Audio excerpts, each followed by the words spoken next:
40 साल से हैदराबाद को प्रतिनिधित्व नहीं मिला है। 40 साल से रजाकार के प्रतिनिधि वहां जाकर बैठे हैं। आप होम मिनिस्टर क्यों बने? आप होम मिनिस्टर बैठ के रजाकारों का कब्जा हैदराबाद पे हुआ तो आप क्या कर रहे? मुंह में दही जम गई थी 10 साल से तुम्हारे मुंह में।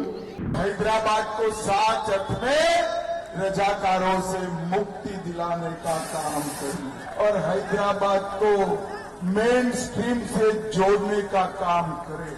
रजाकार भाग गए, वफादार सीना तान कर खड़े हैं।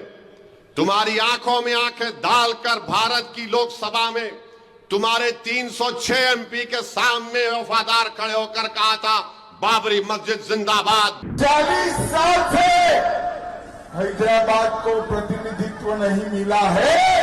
40 साल से रजाकार के प्रतिनिधि वहां जाकर बैठे हैं। इस बार मौका है बहन माधवी लता को प्रचंड बहुमत से चुनकर भेजिए और हैदराबाद को सात अर्थ में रजाकारों से मुक्ति दिलाने का काम करिए। भाइयों और बहनों, मैं तय कर जाता हूं, किसी को डर रखने की जरूरत नहीं है, किसी की हिम्मत नहीं है हैदराबाद के एक भी व्यक्ति को हाथ लगाने। इस बार मुक्त मन से मतदान करिए,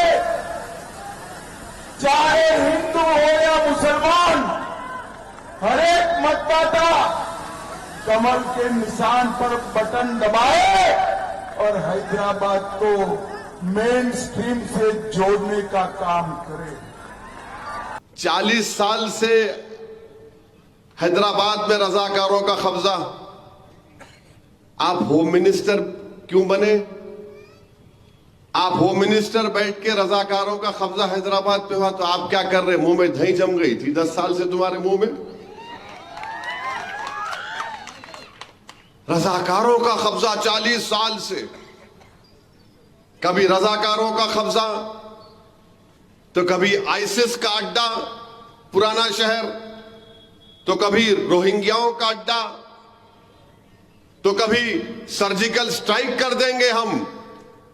इनका बीजेपी का लीडर बोला था बल्दिया के इलेक्शन में, तो कभी इनके उम्मीदवार बोलती है कि मैं तीर चला दूंगी। हिस्सा क्या है आखिर? ये क्यों इतनी नफरत है अमित शाह आपको और आपकी पार्टी के लोगों को पुराने शहर के इस इलाके से? हैदराबाद के पार्लिमानी अवाम से इतनी नफरत क्यों है आपको? 40 साल से रजाकारों का कब्जा।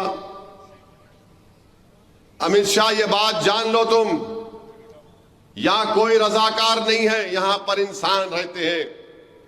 जो रजाकार थे वो पाकिस्तान भाग गए, जो वफादार थे यहां पर ठहर कर 40 साल से आरएसएस को हरा रहे हैं और अब के बार भी तुमको और मोदी को हराएंगे इंशाअल्लाह ताला। रजाकार भाग गए, वफादार सीना तान कर खड़े हैं। तुम्हारी आंखों में आंखें डालकर भारत की लोकसभा में तुम्हारे 306 एमपी के सामने वफादार खड़े होकर कहा था बाबरी मस्जिद जिंदाबाद, बाबरी मस्जिद जिंदाबाद।